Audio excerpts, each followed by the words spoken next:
I am going to get my counseling certification, and I'm nearing the end of the program, and I have to do a counseling session with a coworker for one of my assignments in my classes. So we are just going to talk about some things that you go through on a daily basis, and you can share whatever you feel you need to share, and we can kind of talk through some of those things. So what do you think is something that is a lot different than when you were student teaching and subbing versus having your own classroom? When I was student teaching, I got to run everything I did by one person and make sure that it was perfect before I ever taught it.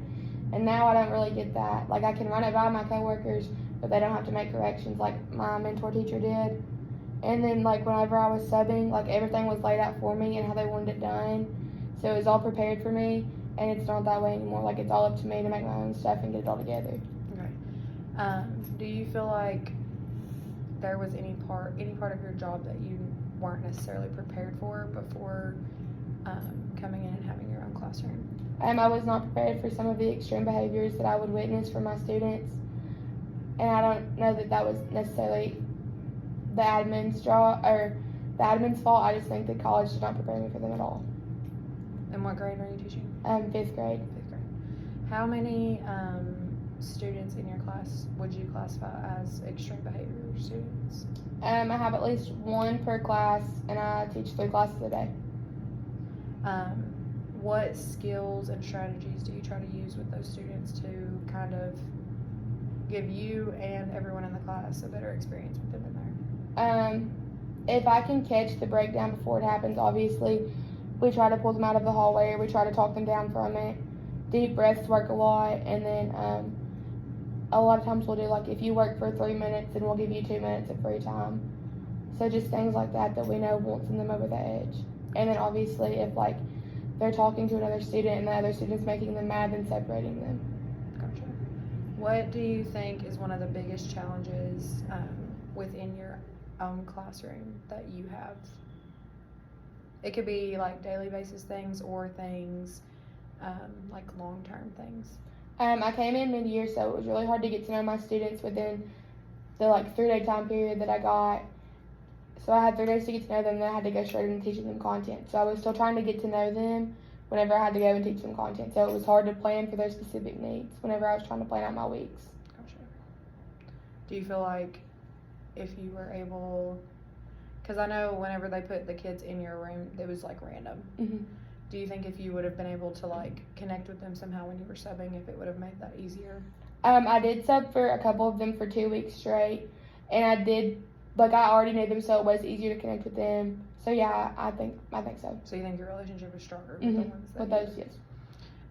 What is something that you wish you had more access to, whether it be like resources or like help in general? I know you said you have several behavior problematic kids. What are some things that you wish that you had in your room with you? A lot of people get to teach with a curriculum, and I don't necessarily need a curriculum, but maybe just more ideas on how to help them understand certain things. And then I do have one behavior check-in person that comes to my room every so often, but not near as much as I would like him to.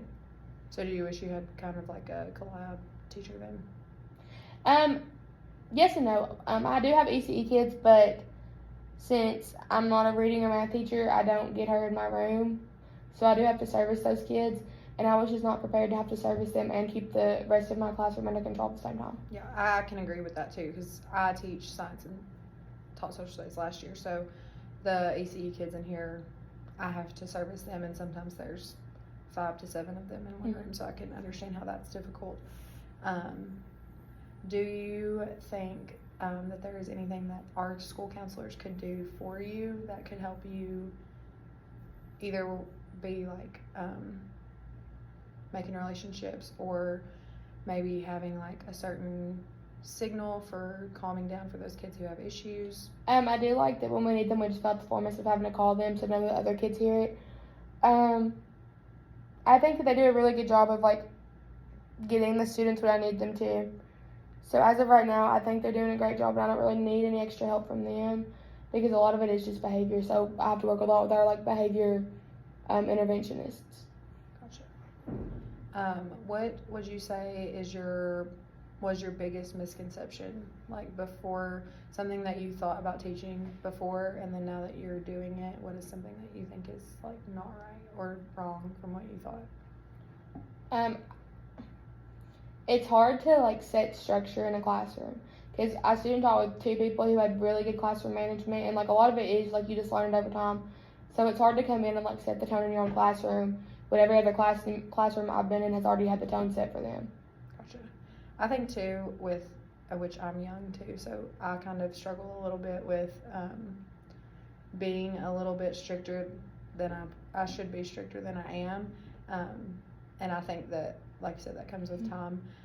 So I don't know, is that something that you feel like you struggle with too? Like, not that you want to be their friend, but you just want to be really like nice to them, and Yes. they kind of take advantage of that a little bit at this age. Oh, for sure. And do you think, this is another question I wanted to ask you, so you student taught in 6th grade. Mm-hmm. Do you think that there's a big difference between 6th graders versus 5th graders? Yeah. Like, I don't know what happens from 5th to 6th grade, but they mature quite a bit. Because a lot of my 5th graders still like a lot of like the more kiddish things, and a lot of the 6th graders were like doing things that like I knew about or I talked about when I was in college. So that kind of like caught me off guard in 6th grade for sure. Gotcha. Which grade do you like better? 6th grade. Really? Mm-hmm. Why? They're just easier to relate to, and like I mean they're just more mature.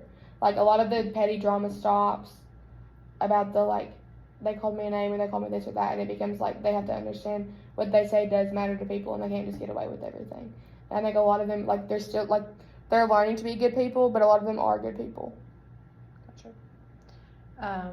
What is something that you feel like you have grown the most in? And I know you've only been doing this since the beginning of January, but what is a part of your job that you feel like you have grown in? Classroom management. Like my first 2 weeks, I didn't want them to like me, so I wasn't as strict. So I had to become stricter over time, and it was hard to become strict over time instead of like starting off strict and like letting it up a little at a time. I agree. Last year was my first year teaching, and so I came in and I wanted them to love me, and I wanted to have all these great relationships, and I did.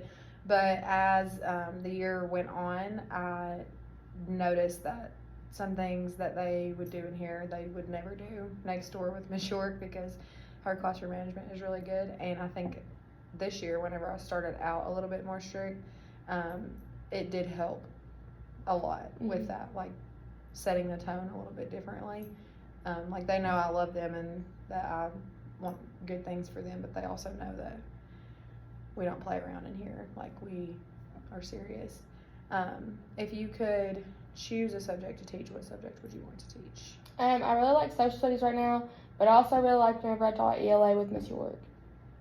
So if you could choose a reading position, is that what you would do? Do you plan on getting your master's in anything? I want to get my master's, but I don't know what in.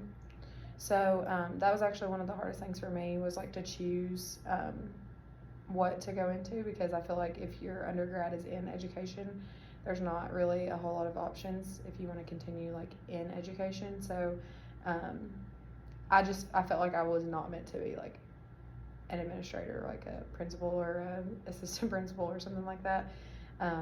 And I felt like I do a really good job of connecting with kids, and I feel like you do also because we work together.